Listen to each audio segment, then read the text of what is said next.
ॐ सर्वत्र गोविन्दनाम संकीर्तनं गोविन्द गोविन्द नारायणा अखिल गुरु भगवन् नमस्ते. 76வது தசகம் உத்தவர் தூது சென்றதை வர்ணித்தல். முதல் ஸ்லோகம். गत्वा सान्दीपनिमथ चतुष्षष्टि मात्रैरहोभिः सर्वज्ञस्त्वं सह मुसलिना सर्वविद्या गृहीत्वा पुत्रं नष्टं यमनिलयनात् आहृतं दक्षिणार्थं दत्त्वा तस्मै निजपुरमगात् नादयन् पाञ्चजन्यम्. இரண்டாவது ஸ்லோகம். स्मृत्वा स्मृत्वा पशुपसुदृशः प्रेम भ्रारप्रणुन्नाः कारुण्येन त्वमपि विवशः प्राहिणोरुद्धवं तं किञ्चामुष्मै परमसुहृदे भक्तवर्याय तासां भक्त्युद्रेकं सकलभुवने दुर्लभं दर्शयिष्यन्. மூன்றாவது ஸ்லோகம். त्वन्माहात्म्य प्रथिमपि शृणुं गोकुलं प्राप्य सायं त्वद्वार्ताभिः बहुसरमयामास नन्दं यशोदां प्रातर्दृष्ट्वा मणिमयरथं शङ्किता पङ्कजाक्ष्यः श्रुत्वा प्राप्तं भवदनुचरं त्यक्तकार्या समीयुः. நான்காவது ஸ்லோகம். दृष्ट्वा चैनं त्वदुपमलसत् वेशभूषाभिरामं स्मृत्वा स्मृत्वा तव विलसितानि उच्चकैस्तानि रुद्धालापाः कथमपि पुनः गद्गदां वाचमूचुः सौजन्यादीन् निजपरभिदाम् अप्यलं विस्मरन्त्यः. ஐந்தாவது ஸ்லோகம்.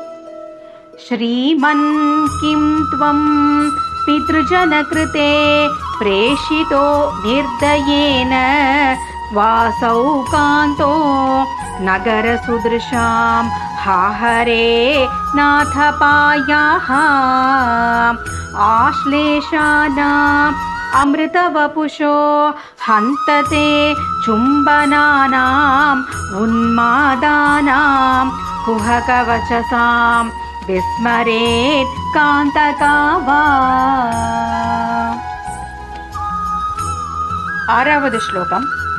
रासक्रीडालुलितललितं विश्लथकेशपाशं मन्दोद्भिन्न श्रमजलकनं लोभनीयं त्वदङ्गं कारुण्याब्धे सकृदपि समालिङ्गितुं दर्शयेति प्रेमोन्मादात् भुवनमदन त्वत्प्रियास्त्वां विलेपुः. ஏழாவது ஸ்லோகம். एवं प्रायैर्विवशवचनैः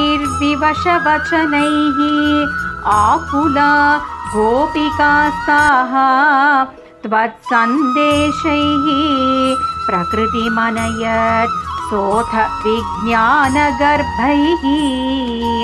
भूयस्ताभिः मुदितमतिभिः त्वन्मयीभिर्वधूभिः तत्तद्वार्ता सरसमनयत् कानिचिद्वासराणि.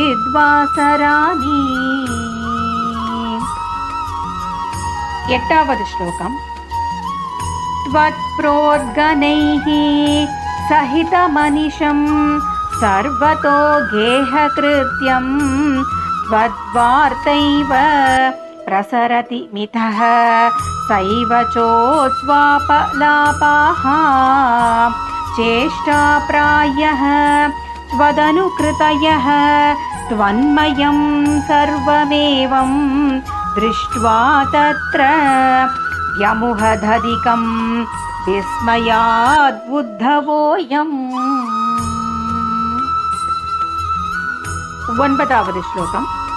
राधाया मे प्रियतममिदं मत्प्रियैवं ब्रवीति त्वं किं मौनं कलयसि सखे मानिनी मत्प्रियेव इत्याद्येव प्रवदति सखी त्वत्प्रियो निर्जने माम् इत्थं वादैः अरमयदयं त्वत्प्रियाम् उत्पलाक्षी।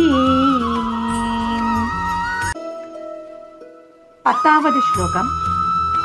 येष्यामिद्रात् अनुपगमनं केवलं कार्यभाराद् विश्लेषेऽपि स्मरणदृढता सम्भवान् मास्तु खेदः। ब्रह्मानन्दे मिलति न चिरात् सङ्गमो वा वियोगः तुल्यो वा स्यात् इति तव गिरा सोकरो निर्व्यथास्ताः। कडेसी श्लोकं 16வது श्लोकम्। एवं भक्तिः सकलभुवने नेक्षिता न श्रुता वा किं शास्त्रोघैः किमिह तपसा गोपिकाभ्यो नमोऽस्तु। इत्यानन्दा कुलमुपगतं गोकुलादुद्धवं तं दृष्ट्वा हृष्टो गुरुपुरपते पाहि माम् आमयौघात्। ॐ सर्वत्र गोविन्दनाम संकीर्तनं गोविन्द गोविन्द नारायणाखिल गुरु भगवन् नमस्ते। ॐ